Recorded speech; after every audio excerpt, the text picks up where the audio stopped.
517th Parachute Regimental Combat Team was part of the greatest generation of soldiers to fight during World War II. One of only two independent combat teams, they had one purpose: preserve freedom for all. Handpicked and trained for special operations, their final mission was part of an epic battle to stop Hitler's last desperate charge. They joined as young, adventurous enthusiasts and left wise, hardened men. This, then, is their story. Signed a piece of paper saying I would jump out of a moving aircraft and land via parachute. Very exciting. It was kind of like Disneyland, you know. It was fun to ride that cable down, fall into sawdust, and, you know. That's why I went into paratroops. From the very outset, they said, you are going to be the finest troops in the United States Army. You can beat anybody, any enemy that you can handle. There won't be any that you can't take care of. In our history of battle, we always made our mission. We were always successful. Some were very difficult, some were easier, but we were used to covering ground, being successful. As America entered World War II, new strategies for defense were employed. Technological and equipment development allowed men to jump into targeted hotspots with exacting precision. Considered some of the most difficult and risky missions, these soldiers would parachute into combat, carrying everything they needed on their backs: weapons, food, water, and an objective. Richard Seitz first witnessed this new discipline during basic training, and he was mesmerized. About 1940, I was at Fort Benning taking the basic officer course, and at that exact time, the parachute test platoon was just organized and just beginning their jumps. And often I saw them jump, and I thought, by damn, I'd like to try that. Seitz volunteered for the parachute troop and was sent to Fort Benning, Georgia for training. He was later sent to Camp Toccoa for specialized recruitment and selection, a testament to just how important this unit would become. I interviewed each man that came in, and I had the option of turning him down. We interviewed some 3,000 men to get 800. Get to Toccoa, and I looked out of the window, and it was all red clay. I said, Ed, my God, they're killing them right off the train here. It's a lot of blood mixed in with that sand. The only blood came from the blood and guts speech given by experienced trainers like Boom Boom Aliki, designed to scare off the timid. If that didn't work, the next challenge was to jump off a 34-foot tower, and if you refused, you were assigned to go elsewhere. I remember very well the interview I had with Colonel Seitz, and his question was, why did you choose a paratroop? And I said, I want to be in paratroops because I want to be in the best unit there was. I was so impressed with them. They were truly Jack Armstrong's All-American. We said, we're not only looking for brawn, we're looking for heart. While the artillery and engineers moved to Camp McCall, the infantry began basic training. I know we went to bed at night wearing our shorts and our boots, because in the morning, before dawn, we just rolled down and started running. Either in the afternoon you ran up to Currahee, or you had what we called a pleasure run of about 4 miles. But that was a routine. And we did it, the weather was hot as hell at Toccoa. So we did all of our training in shorts and boots. God, the troops they were bronze, all real suntanned and magnificent physical characters. They worked us from dawn till dark, physical exercise, running up and down Mount Currahee, taking weapons with us. Sometimes one would drop out, we pick him up and take him.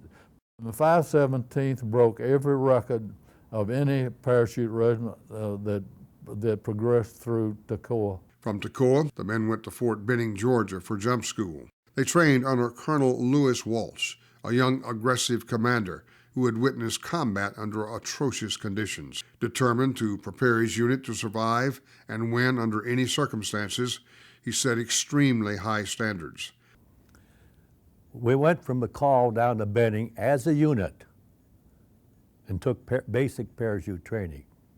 The men said it's a piece of cake because they were in such damn good shape, cocky as hell. Then they got their induction at Toccoa, and then got their basic training together, and then went to jump school together. That's really molding them pretty close.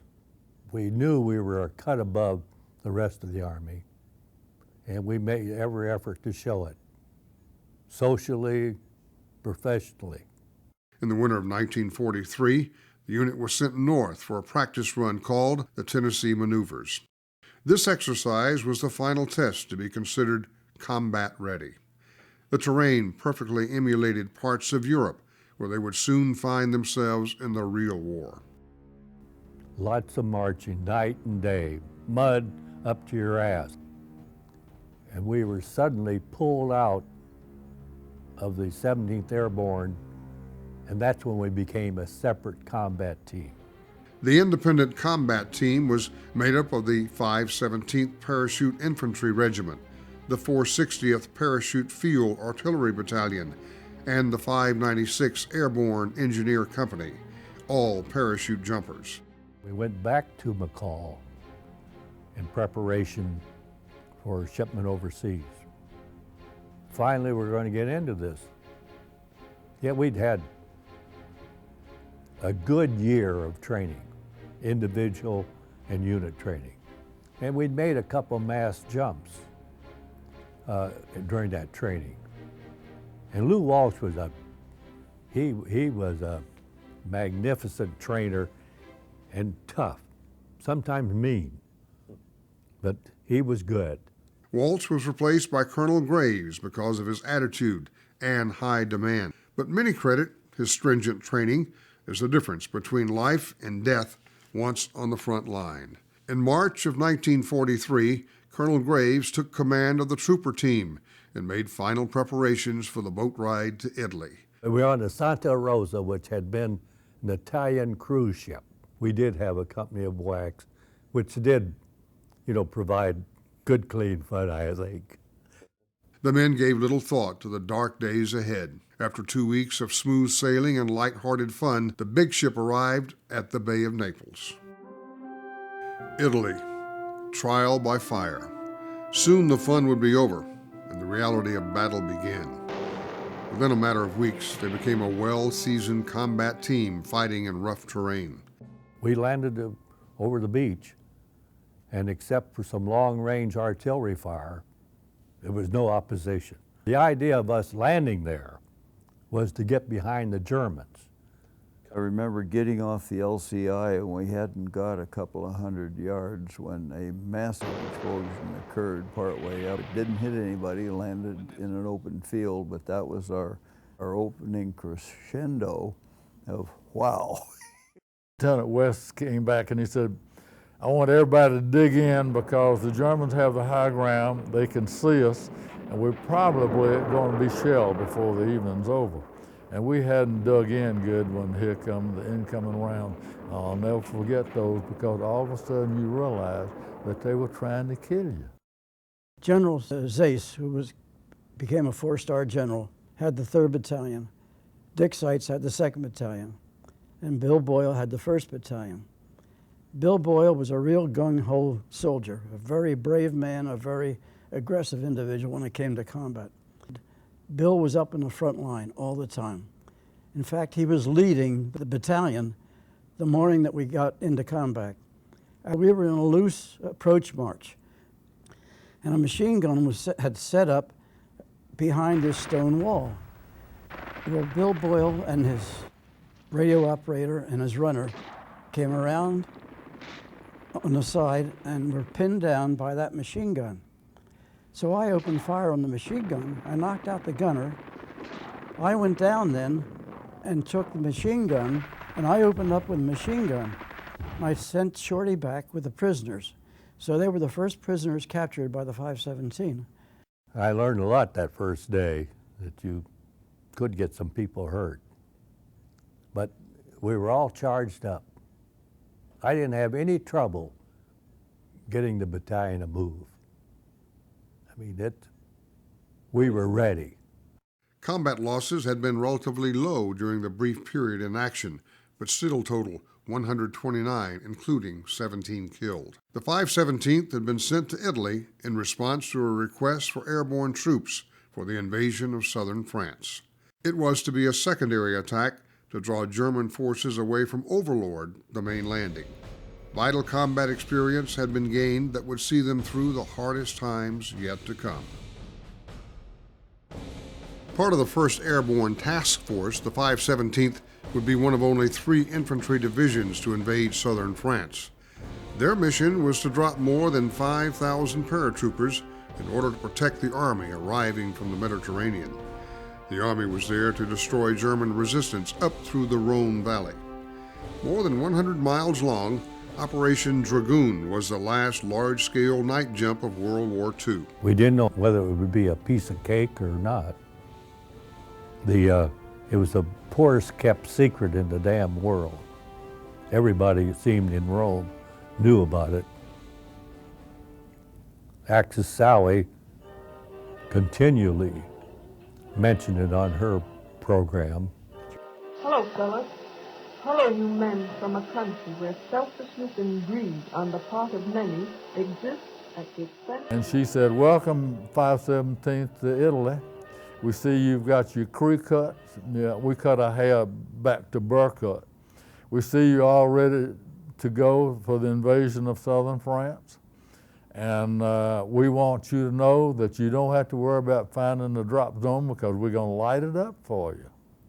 And that was always encouraging. They knew more about where we were going, Burl and Sal did, than we knew ourselves. It was a lot of excitement, personal excitement. We were feeling now we were going to do what we were trained to do. We'd been up all day, and so we were up most of the night also, getting ready for the jump, get the equipment ready, get parachutes ready. It's all dark now, and it's getting around midnight, something like that. And there were some ladies, we called them gray ladies, and they were women about my mother's age and a little older. And they were serving coffee and donuts. And I began to notice a few tears in their eyes. Now I know why. We didn't board the airplanes until about 2 o'clock. But you know, get ready to wait. So I remember at the departure airfield, most of the troops were sacked out. They were bushed. I was wide awake the whole way. The door was off and you could see out. I was sitting just opposite the door, and I could see the water, the ocean when we were flying over the Mediterranean, and I couldn't believe that some of the guys would go to sleep. We didn't hardly say a word to each other until we were ready to jump. And then it was not anything to talk about, it was just doing the normal things like stand up, hook up, and check the equipment in front of you. I was going to be the first guy out, and I'm going to be riding in the door, you know. Lead man in the lead airplane of the 517th. And I was concerned about the damn thing, you know. As we hit landfall, I could see the tracers coming up. 4:32 a.m., that's 0432, 15 August 1944. The red light is on, that's the get ready light. And I'm standing in the door, I'm leading our headquarters group out. That was my headquarters. And I'm standing in the door and I looked at my watch and we were 2 minutes late. We were supposed to be at 0430 over the drop zone. Plane is noisy and we were doing all kinds of things, smoking like crazy, of course. And even one of the guys who never did smoke before was smoking. When finally the time came to jump, the green light, out we went.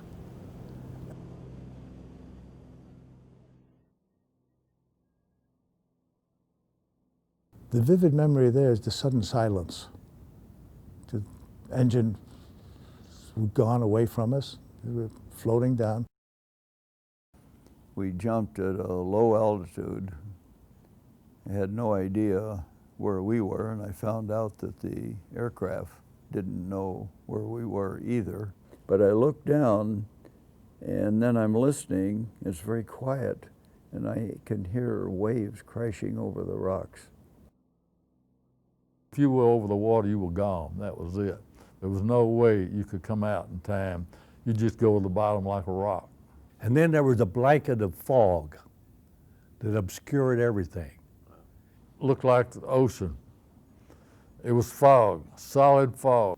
And so I'm taking off my equipment as much as I could, prepared to do one of these things where we do a water landing and try to get away from the chute. I remember hitting the ground and I'm thinking, oh boy, I'm all here. I took inventory. I mean, with a real whop. And I took inventory physically, and I didn't break anything. I'm not spraying. I look around, no German with a bayonet ready to stab me. And I didn't see a soul anywhere. I landed in an olive grove. I got on the ground, my white chute stayed in the tree, and I got out of my harness, had to put my M1 back together, and looked up at that white parachute, and I said, you know, when it gets daylight, every German in France is going to see that white parachute. Except when it got daylight, there were thousands of white parachutes all over the place. And then I met one of my buddies. Then we met two medics. And I said, isn't this great? 4 guys with 2 rifles. And then a little later on, we met the Brits. And you know what they were doing? Don't laugh. They were making tea. He said, hey, Yank, would you like a spot of tea? I was alone. That was scary. And lo and behold, I heard some people talking. And then I said, hey, I'm American, you know. And I heard them. The thing that was scary on top of that, I heard the clicks of the M1. Safeties come on. I said, hey, don't shoot, I'm an American. I can remember that this day. And I'm walking around at dark, and I've seen fellas all over the place. Even though it's dark, you see something. And I met one fellow who was standing there, and he had a Tommy gun, and he was shaking. He says, you know what they did? They dropped us in the wrong place. My one comfort there was that there was someone a little more afraid than I was. Well, it was dark, and I lit at a tree, and I didn't know how far I was off the ground, but I knew I wasn't going to hang there for very long. My first thought was, I'm going to be captured. And my second thought was, if I'm going to be captured, I'm going to eat those 3 candy bars before I get captured. So I sat right there in the dark and ate 3 candy bars. Suddenly I hit the ground, and I could hear gunfire off in the distance, and I thought, well, we're here. Though everyone jumped, many did not land on their drop zone due to fog. Scattered over 25 miles, the 517th would have to somehow find one another amidst enemy fire on the ground to complete their first mission. We missed our field by about 25 miles. So they had a sand table set up, you know, and they said, okay, now when you land, look up and see which way the planes are going. And then you go to the left of this field and follow a ravine up to a little knoll, and we're going to get together and reform up there. I was lucky. I had a good landing. Only about 5 miles from where I was supposed to be. I ended up dropping into a bush grape orchard in the middle of a German command post, along with 8 other soldiers. I wondered why and how I could survive all that fire and not get hit, but I finally realized that I was low enough and the grapes were taking the velocity out of all of that fire, and all they were doing is mowing grapes, and the grape leaves were falling down on me. The drop zone was about 2 miles west of Lemuy, and we were about half a mile east of Lemuy. Even though we were 2 minutes late, we never got right on the DZ, but we weren't too far away. But it took me probably that day, maybe into the next day before we joined up with the rest of the troops in Lemuy, yeah. Some officers found a Frenchman who was going going to tell them where we were. Well, nobody told me. I didn't find out until a long time afterwards. I didn't have any idea where we were until I moved. We landed about 4:30 in the morning. It was dark. And I moved out to a blacktop road.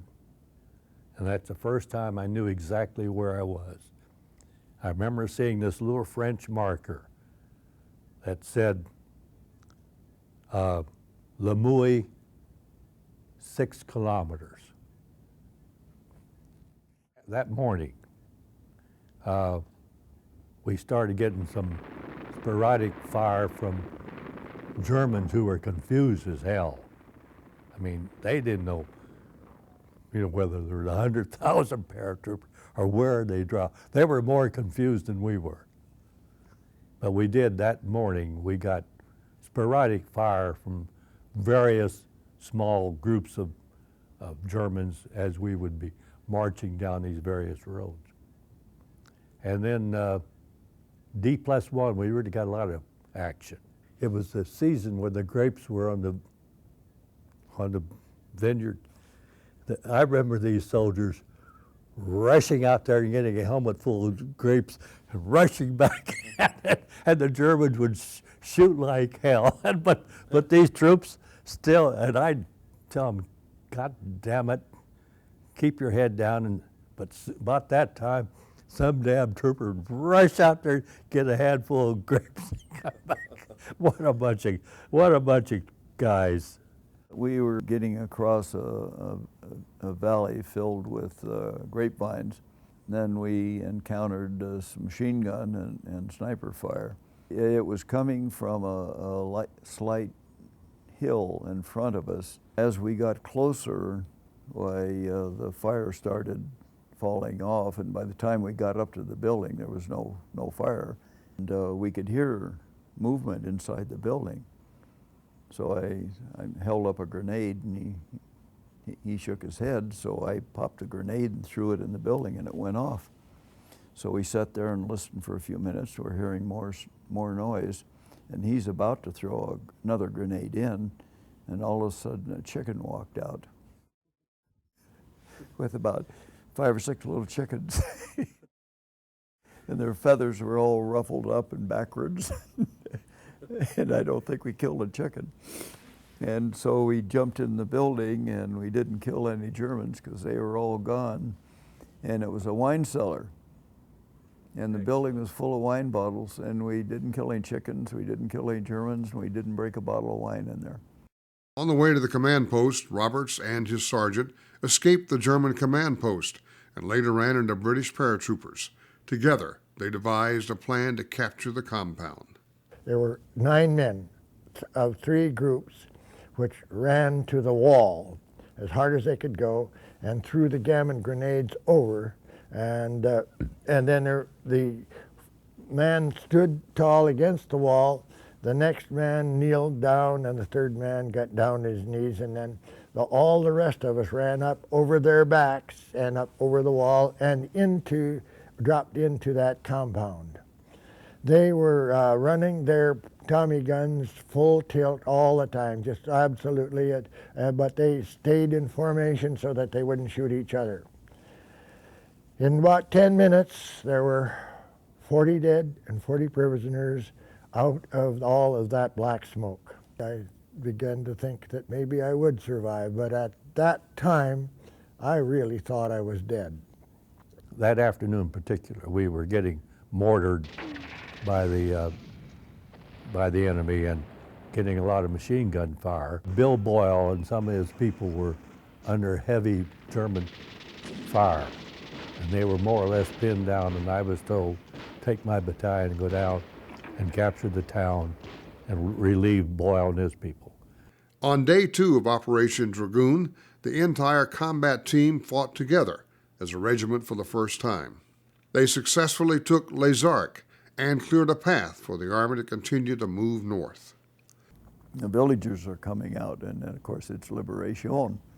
And so they're giving us, I didn't drink any wine at that point, but as we got into the village, The villagers are coming out with wine and some clear liquid which looked like and tasted like 7-Up. And after the first bottle, I'm having trouble focusing my eyes. We made contact with the over-the-beach landing people on D+3.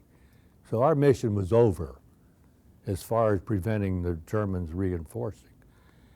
Operation Dragoon was a remarkable performance, considered by military historians as the most successful of the war. The 517th's next mission was to protect the eastern flank of the 7th Army as it rushed up the Rhone Valley. The team's march was mostly on foot. With only the clothes they jumped with, they battled on for another 50 miles through the maritime alps. Encountering a mix of skirmishes and liberation celebrations, in less than a week, they reached France's Var River. The Germans were withdrawing, but they put up a pretty good fight. But we'd attack them, they'd withdraw, we'd seize the objective, and that continued until we got to the Var River. It looked like an impossible situation. Here you have the Germans holding this very high ground, 15 or 2,000 feet high, on the other side of the Var River. Good observation on us. The bridge is blown. What is usable of the bridge is under constant fire from the enemy, artillery fire and small arms fire. The staff and I came up with this idea: let's try and get one company, sneak one company across that river, lie in wait till late daylight, and attack La Roquette from the rear. A large French man led us down a mountain side, literally a big cliff or mountain or whatever we want to call it, into the Var River. And we were to walk across that river at about 1 or 2 o'clock in the morning. It doesn't matter, it's very dark. At least one man washed down the river, but we rescued him. They came up on the other side, moved up into a camouflage, a secure position, got their equipment in order, made a plan, went up at daybreak, and started toward La Roquette. And on the way we saw 2 Germans on a motorcycle. They hit a German motorcycle courier. Unfortunately, I think now that we killed them and took from them several items of military intelligence, what they were planning to do to us. So it was an unfortunate action, but it proved profitable. Right. And we moved on into the town. And from then on, they let the Germans have it. They completely surprised the Germans. We started firing first right into these Germans who were lying there in the courtyard. We chased them out of there and captured somewhere between 100 and 150, I would say. And I know we killed at least 17. It was the most daring operation, the 517th. Small scale, but when you capture 190 or whatever number of prisoners and kill a couple dozen, you know, that's a pretty good operation. The daring mission allowed the rest of the regiment to cross the Var safely and continue up the maritime Alps. By the time we'd been in those mountains, and we were there 93 days, I think it is, by the time the first 30 days were over, we'd worn our clothing out. We'd worn our boots out. We were constantly in need of water. Troops moving like a bunch of goats, you know, up those side of those mountains. The Germans had blown all the damn roads. Their final destination was the Col de Bras Saspel region. The mountain ranges surrounding the area control the roads leading to Italy. These roads were the main supply route for the Germans and vitally important to them. Each day they would blow us off the top of the mountain and we would retreat back.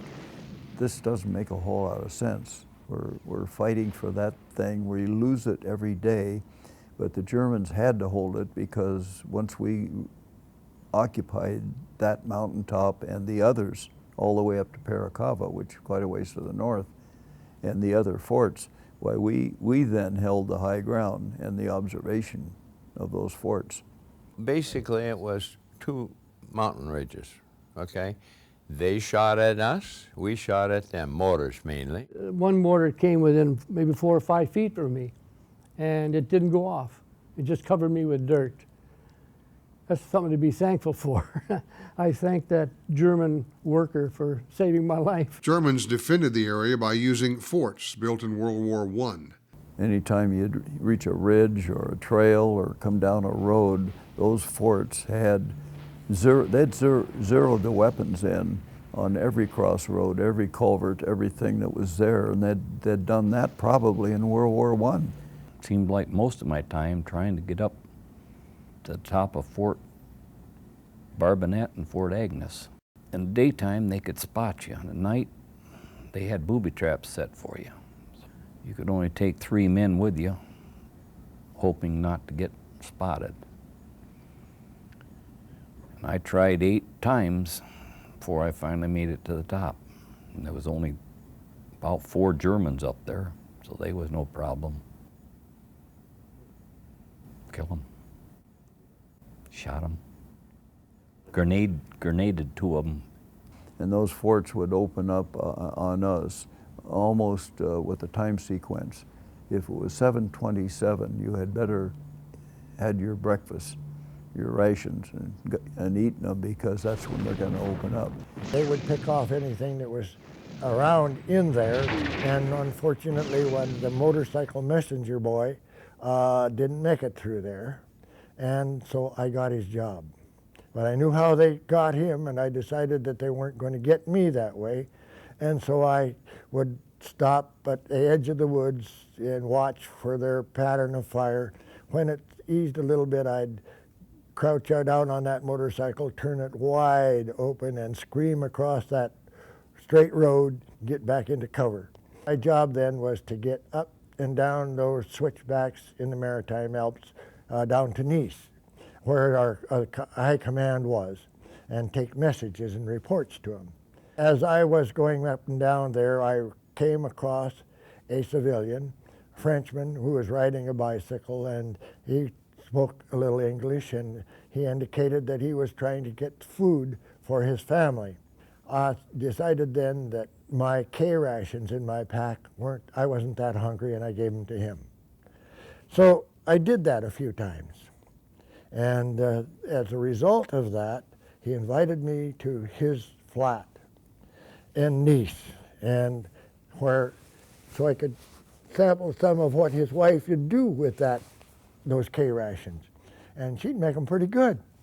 Then I learned about this little gal that they had with them. She was a little orphan girl. Her parents had been killed up in Normandy, and she was their niece. Her name was Louisette. Battling in the area for several weeks, on the eve of October 27, 1944, American troops heard explosions in the town of Saspel.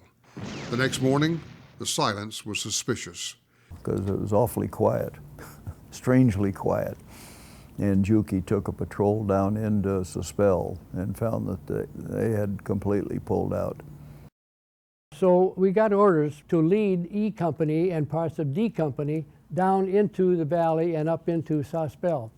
We were billeted in that command quarters, the German command quarters, that night with the company of E and some of D. And I remember going through with the lieutenant who was in charge of E Company, that we looked for that buildings, looked for a booby trap in the whole building, and we never found any. So we stayed with them, Merle and me, on the second floor of this German command building. It was a chalet, it was plush furniture and grand piano in it and all that. So we stayed with them that night, and then we left in the morning to meet the rest of our F Company coming into Saspel from another area. Well, we got about a block away, and we heard this explosion behind us. And here that building, that chalet, went up in a cloud of smoke. And we couldn't figure out what happened, but I will never forget. We got there, and guys were screaming, and had fallen in with all that debris, and oh, it was just chaos. And I think there were about 4 that were killed in that, and here again, we could have been killed right there. I'm telling you, it was devastating. Saspel had been under a reign of German terror for months. It was the last French city to be liberated. Why the Germans gave up the area is unknown. It was not due to American pressure. The enemy withdrawal was possibly related to a coming offensive. When they learned that we were going to leave that area and go up to Reims, northern France, for a rest camp, they wanted my wings, and they wanted to take them to the priest and have them blessed. I found this medal of St. Christopher, the patron saint, which is here, which is soldered to the back here. I don't know if you can see that or not. And on the back of it, I was surprised to see the name of Louisette inscribed on the back of this. And that kind of got to me, I have to admit. And I wore those wings for the rest of my tour of duty. There have been occasions where I wondered if it weren't these wings and that medal, that's the reason I'm still here. And of course the mission was for us to stop them from reinforcing Italy, to stop them from reinforcing the beachhead. And that was our basic mission, and we accomplished it, but it took a long time. And almost everybody in the organization was a casualty of one form or another.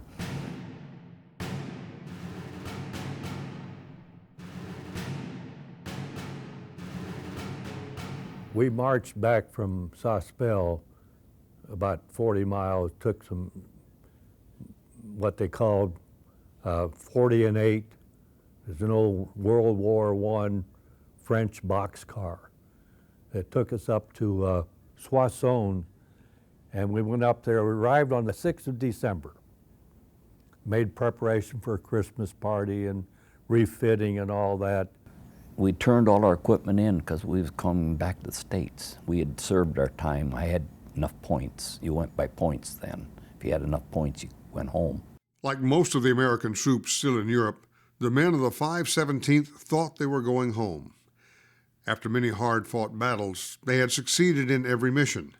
Hitler was now on the run, and the Allied forces believed the war would be over by Christmas. All of a sudden, the rumor was that the Germans had broken through in the Ardennes, and the 82nd had already gone, the 101st were already gone, and we were pulling out ourselves. But we were called up that quickly because this was a major, major breakthrough, and we didn't know how far they were going or what the true military situation was. In fact, no one knew the true situation, not even most of the German forces. Hitler's last desperate stand was a secret. He knew he had lost the war, but hoped a win in Belgium would deliver a favorable peace treaty for Germany. To accomplish this mission, he unleashed his finest SS troops, outnumbering the U.S. 3-1. To attack, they would use the element of surprise in the middle of a cold and unforgiving winter. We didn't know where the front was. The front was so liquid at that point. We had put people out in front of us supposed to tell us where we were supposed to engage in or what our job was, what our mission was. But it was a very liquid situation. We had no idea where in the hell we were going. It was a rainy night, and everybody was on edge because the reports were that German parachutists had dropped and that they were changing the road signs and all of this. And coming out of the Bulge were our tanks. Our tanks were no match for their tanks. So they were pulling out, and we're going in 2.5 ton trucks with just canvas covering, which didn't make us feel too well. It was snowing, and we didn't have sleeping bags. We didn't have hot food. We weren't even sure we had our weapons, and some didn't. No boots, just shoes, socks, and regular pants and a coat. We took quite a beating during the Bulge, you know, besides wounds, frozen feet. Quite a contrast from the Riviera to 2 feet of snow, and we weren't really equipped for that type of weather. And they used us as firemen. I remember when we first went up there, we were attached to the 30th Division. And then later on, we were attached to the 106th Division, and then the 78th Division, 3rd Armored, 7th Armored. They just used us all over hell. They would just plug us in wherever they needed an empty space to be filled. But we didn't have the cloak of a division to provide us with the support that we needed. And it's a wonder we weren't totally annihilated because of that.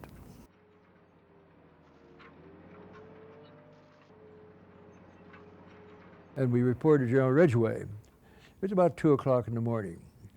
And he told his chief of staff, any unit that came in and reported in, he wanted to brief them. The Boyle's outfit was the first to come in, the 1st Battalion, and they immediately got into a fight down around a little town called Otan. The situation demanded immediate action.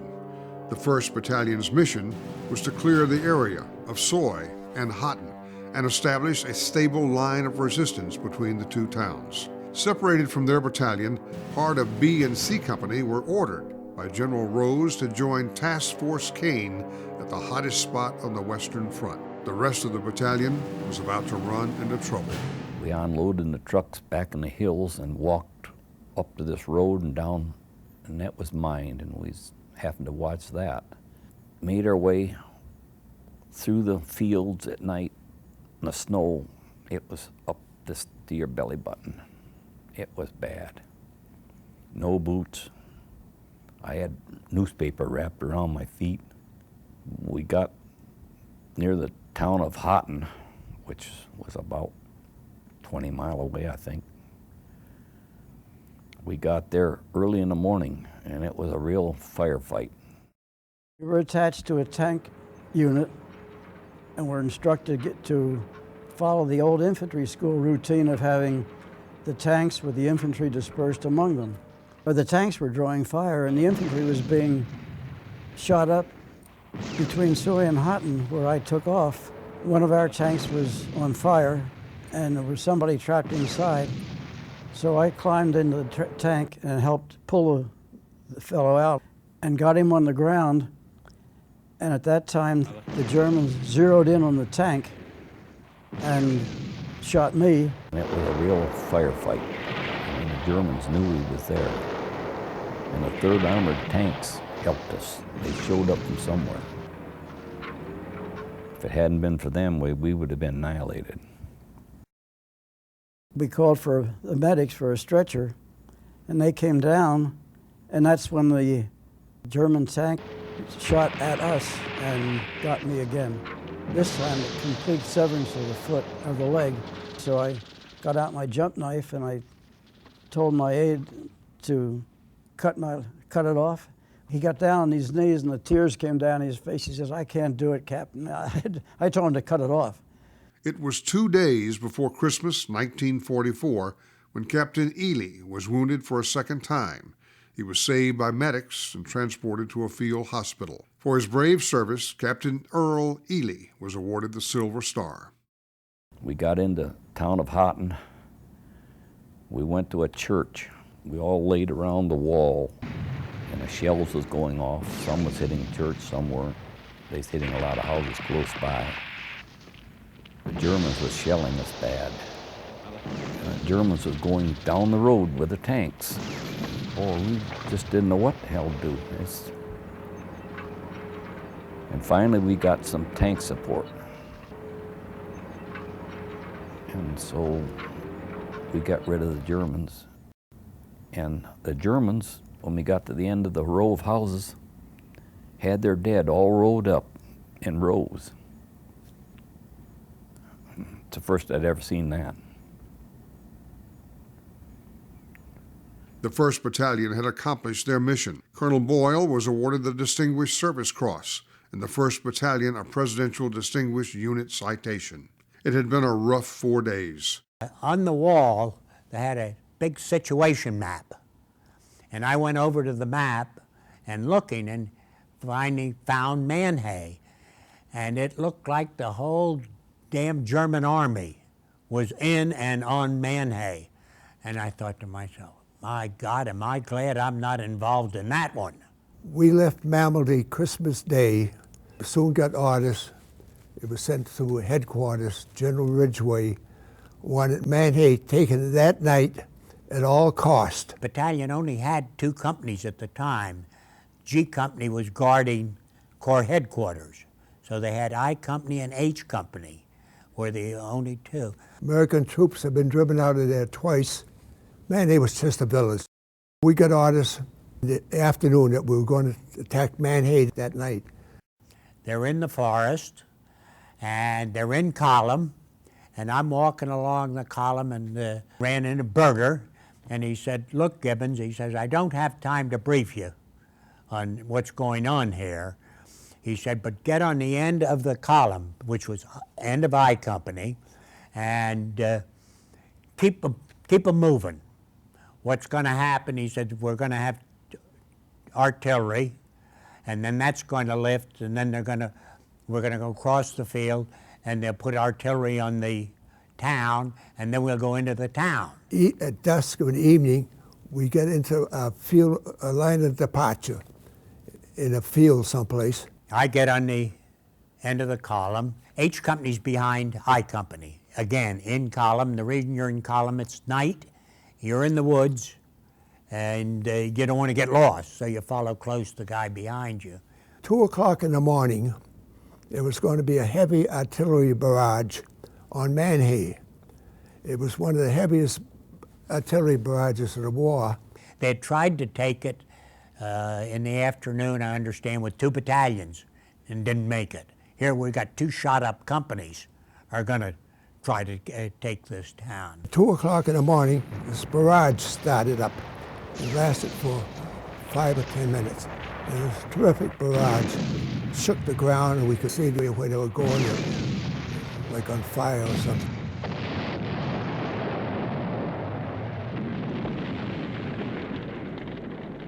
I thought it was German artillery, and really right on top of it, like to bounce. And it stopped. And we advanced, I don't know, a short distance, probably so many yards. And one artillery battery didn't raise the guns. And their artillery fell on top of us. I Company was the lead company, and I was in H Company behind them. Landed on the head of I Company. And as we were going along column, I get up to there, and here there's guys helping the wounded. Them screaming and cursing, but we had orders not to stop. I'm yelling, come on, get going, leave them alone. The aides will take care of them. Let's get going, because we've got to get in that damn town before those Germans get their heads up. Because if they get their heads up, we're never going to take the town, if we're going to take it anyway. We captured it without very little problem. The Germans had been wiped out by the artillery barrage, and the only ones there were hiding in cellars. And we go in and we take the town. And I'm the most surprised guy in the world.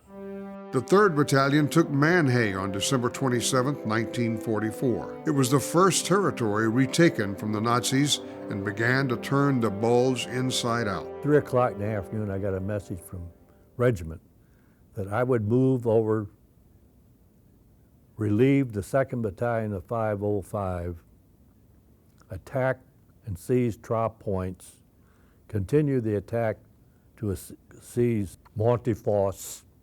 I want to see, how close can I get to the objective I'm going to take tomorrow? What's the terrain like? What's the enemy's strength? You don't want to find out everything so you can make a plan. I get there and it's dark. In Belgium in January, the beginning of evening nautical twilight is about 4:30 or 4:45. So I get there and I talked to Ben Vandervoort, who was a battalion commander. I remember his famous words. He says, "Dick, there's nobody out there. Bunch of old men." You know, I've thought about that for 65 years. So I made a damn plan to attack by, from the map. That's bad. So we took off approximately 8 o'clock in the morning, and we were to take Trois Ponts. No trouble taking Trois Points. Went like clockwork. But the Germans really didn't want to fight a whole hell of a lot. It's when I turned 10 degrees to take Monte Fosse. And that was the worst orders we had received, to go straight up a mountain. Monte Fosse is on a hill about 1,500 yards away. It looks like just a sea out there. There's no vegetation, nothing. I know there's just a bunch of old men up there. So we attack. We had to cross open field, and it looked like a cemetery because there were graves that were dug, and unbeknownst to us, they were zeroed in with enemy mortar. Suddenly, all hell breaks loose. It turns out there's a reinforced battalion up there. Of course, they've been there for a couple days. They've got every depression zeroed in with mortars. They have interlocking fires with their machine guns. Being a scout, I was out there with the head of the group of my company, and they started shelling us pretty bad. And I got behind a berm, and it wasn't long before to this day, I don't know if it was a German 88 or a big mortar that fell right near me, and it killed company commander John Castleman, and it wounded 2 other guys, and I never got a scratch.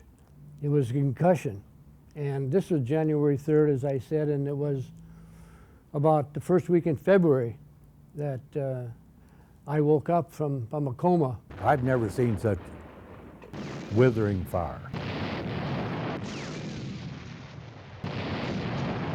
Every time a man moved, he was shot. We lost 19 men killed, and I think it was close to 100 wounded. My best buddy at that time was killed, and the sad part about it is he begged not to die. He says, "I don't want to die," but it was too late. That was the closest friend or buddy that I had that was killed in that battle. I told Regiment I needed some help, that I was not going to move anybody. I said, every time somebody moves, they get shot. I need some tanks, and I need some artillery fire. Well, about 4 o'clock, a platoon of TDs came out of the woods. 6 of them. First 3 were knocked out by direct fire by the Germans. The other 3 withdrew. I told my people, stay absolutely flat. Come dark, we'll get out of this goddamn place. There were several battles that I didn't think we would make it through, but I personally was fired at so many times, and so many bullets landed around me, that I felt that some way I would make it, and I did. Most of the troopers made it after Colonel Boyle and his 1st Battalion brought reinforcement relief. The 1st Battalion would move up around my right after dark, and that's what Bill Boyle did. Bill got wounded there behind Monte Fosse. But that's the worst day of my life, and I think about it all the time. The remnants of the 517th 2nd Battalion made it out and rested for a few days. They were then attached to the 7th Army Division and assigned to recapture St. Vith, but first they must take the village of Huntage. Just before the tanks were to move, we'd fire a TOT on Huntage. We got 17 battalions of artillery. Now 17 battalion, that's 17 times 12. Every one of those guns firing a round on Huntage at that exact time. Just getting dark and having these tanks, I mean, you got 12 tanks on line. Those cannons made that blast at night.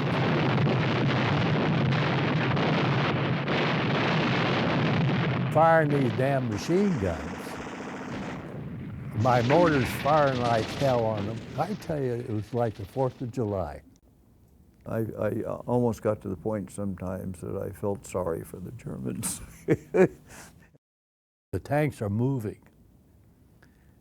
They moved through the damn infantry, arrived on Huntage. Hell, the Germans are shell-shocked.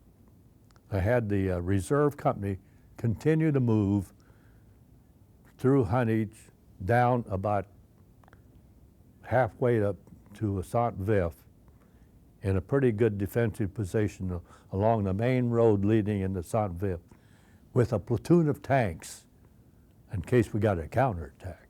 We had our tanks fighting the German tanks, and so that was helping us know where they were. But we found out the next day when the Germans pulled out of Huntage, they all pulled out like a bunch of rats out of St. Vith. I was twice wounded.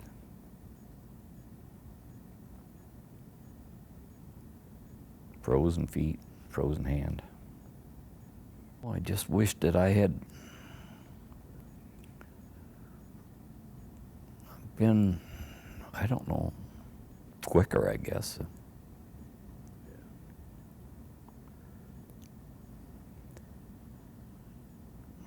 I had to leave a lot of good men.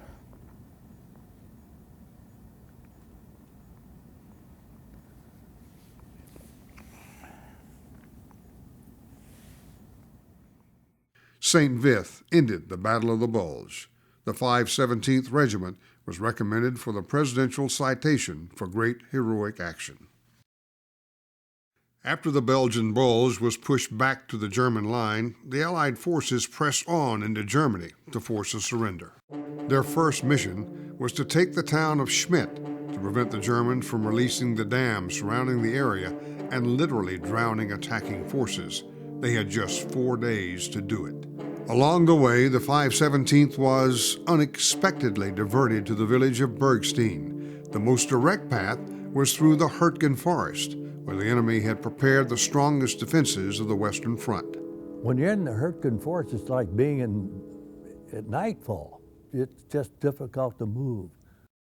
It was pouring rain, snow, sleet, and the division that had been fighting, try to break through, called for us to come up, and they couldn't break through. We moved in through the Black Forest, that we call it, into Bergstein. It was literally destroyed, the most destroyed village we had ever seen in Germany. And it was raining and very muddy, and we walked over bodies going into the town that night. Damn Germans have been there for weeks. There are all kinds of tank holes around the place where the Germans had fought on the edge of Hurtgen Forest. Graves called the battalion commander and said, we're going to make a night attack. We're not going to fire any preparatory artillery. We're going to sneak up there. It was 1.5 miles to the objective, where they were to isolate the German forces by seizing the Schmidt-Nidingen road. We went through the biggest minefield in the history of any war at that time, and we snaked our way through in the middle of the night. Our engineers had probed us a way through it and had laid their ribbons, and we crawl on our bellies in the mud. And we used to go out, and each company was 2 companies meet, 3 miles behind the lines. And then we were to attack the next morning from there as this other outfit attacked. F Company was given a 1-inch piece of fluorescent tape, which we put in the back of our helmets. And of course the orders were, the fellow in front of you fell or anything happened to him, they fell down a hole. The fellow who was behind him was supposed to catch up with the column in front of him. But I think somebody fell in a hole and the fellow behind didn't do what he was supposed to do and tried to help the fellow out of the hole, and the column lost contact with one another. We was going through, and every now and then, Juki, our captain, he led the way, and he was a great big tall guy and hard to keep up, and we kind of got lost. And every now and then, so we'd have to stop and let guys keep up because you're running in the mud and snow and everything else. He come back to me and he said, "Traver, where's everybody behind you?" I said, "I don't know." I looked back and they're gone. Those 2 platoons kept moving, bless their damn hearts. They were eventually captured. But the Germans had moved right through that F Company. Captain Juki said, "Let's go, we got to get over there and get to where we're supposed to meet E Company." It was a bridge. And we took off, and he was a great big guy jumping logs and everything else, and me and this other kid was little, but we kept up as best we could. And we run onto this German, just a kid. And he begged not to keep killing kid, but he looked like he's about 13, 14, somewhere around there. And so we took him with us, and we got up to where E Company was supposed to be. No one was there. While Juki, Traver, and Flynn were trapped behind enemy lines, the 2nd and 3rd battalions faced their own challenges. It is the black, black night. And all of a sudden, all hell breaks loose. So, hit the ground. Remember that particular sound of a bullet going right past you? Thinking about Churchill said, nothing as exhilarating as being shot at and missed. But yeah, I was just trying to hug the ground. Of course, it didn't have any artillery fire on these guys. And it's dark as hell, and they've lit the place up. That's where you could see them. I mean, they made the place look like daylight. And again, it's the position. Every time a man moved, he'd get shot, so the troops are hugging the old terrain. In the 517th,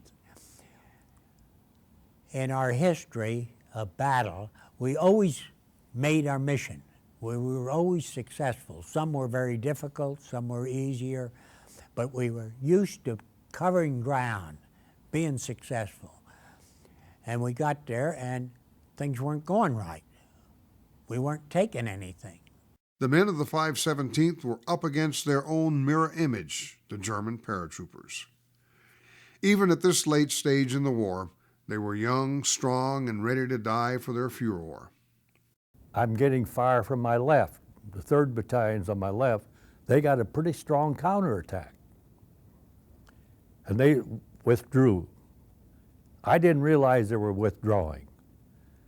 And the counterattack came between me and the 2nd and 1st platoon of F Company. I halted our attack and then got word from regiment, withdraw with the 3rd Battalion, which we did. But I lost those 2 platoons of F Company. The battalions withdrew and returned to Bergstein to re-strategize. The overriding problem was the massive minefields beneath the snow. The 596 engineers would work tirelessly for the next 36 hours to clear a path to resume attack. While the majority of the troops hunkered down in Bergstein, others lay in wait for relief. Captain Juki at that time woke me up and he said, "Traver, the little bastard's gone." We was there and we was leaning back in the trees, shrubs all around us except the shell hole. And these 2 officers come and stood right up like this, about that far from their boots, about that far from our heads, and smoking and talking in German. And old Juki reached up and touched one of them's boot just for the fun of it. He was that kind of a guy. We go out, my platoon, and it's daylight, and I got a couple of scouts out, and the scouts are fired on. The scout comes back to me and says, "Lieutenant, we've got an open field in front of us. I'm trying to decide which way we're going to go, and we're on our haunches, like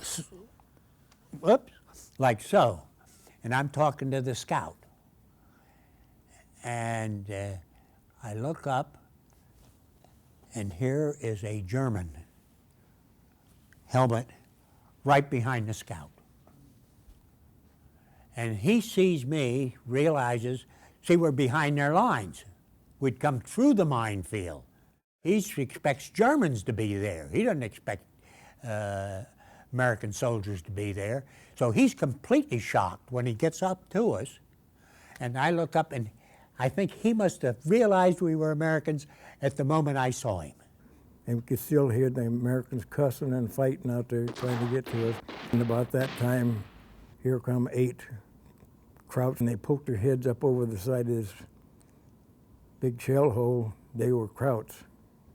And so we were sitting there, Juki with his submachine gun, me with my BAR, and Flynn with his 03.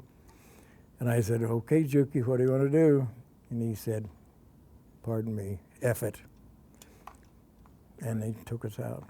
That's when they got us out of that hole. They stripped us down, and then they were going to kill Juki because he was just too frightening for them. And I talked them into not shooting. I told him, I told this kid, he brought him up. I said, we didn't shoot you, don't shoot him. And they got the message, and they didn't. Men were taken as POWs by the German forces. They were held for almost 4 months. Juki reportedly tried to escape twice and made it home alive after the war. Flynn died while in a French hospital after his release. Traver sailed home a year after his capture on the anniversary of D-Day. The last night, it was the last day of our combat. The last night, 2nd Battalion made a patrol down through the side of a ravine to try and get down to the Roar River. And the beginning of the column, as I understand it, reached the road that was down at the bottom. We were up at the more or less the last ones. We made that last trip down through that gulch was about the size of a company. I think we had 13 men in F Company left. That stands out in my mind as one of the roughest engagements that we had, because usually we're more successful. Then we learned later that maybe we were ordered to do this as a diversionary attack because they had something else in mind, and I'm wondering if wasn't the case. We pulled back, and we found out that we were making a secondary effort, or whatever you'd call it, a diversionary. We could have done it with less people getting hurt. In fact, the real mission had been to make the Germans believe the primary attack was near Bergstein, so the main forces could capture the town of Schmidt. The 517th accomplished this diversion all too well, but proved a callous exploitation of the troopers' drive and courage. In 3 days, the regiment lost over 500 men and a quarter of its rifle strength. Any credit for this victory belongs to the 517th as well as others. This would be the last battle they would fight as a combat team. By early April, the European war is coming to a close. Members of the 517th are scattered, some still healing from wounds, some discharged, and some assigned to other divisions. I got a letter from South France telling me that Louisette was up in the sanitarium, TB sanitarium. When we were told that we could go any place, Norway, Sweden, England, wherever we wanted to go, as a reward for getting through it and staying alive. And I learned that Louisette was up in that sanitarium. And the only thing I could do, I went up to that sanitarium to see her. And she laughed and she cried, everything. It was a very emotional time. And I went up there and I stayed a day, or most of a day, and then I left her. And of course, that was the last time I saw her. And then I got word that she did not survive. I'll never forget that trip back. And a lot of the ships in the harbor were blowing their horns and sending up streams of water as a welcoming. I'll never forget it. They had traveled over 6,000 miles, fought in 4 countries, and paid for 5 campaigns with 1,500 casualties. The young enthusiasts who sailed from America 3 years earlier were no longer kids, now war-hardened men who each fought bravely for the battle of their lives and for our freedom. Although I commanded the 82nd and been in every damn airborne unit, the 517th, where my heart is. We were as close as brothers. Without a question, we were as close as brothers. And many of us didn't. I have a sister, but I never had a brother. But all those guys were brothers. And to this day, we're still just as close as that. The regiment was officially deactivated on February 25, 1946. But the team would live on in the textbooks of history and the spirit of the men of the 517th.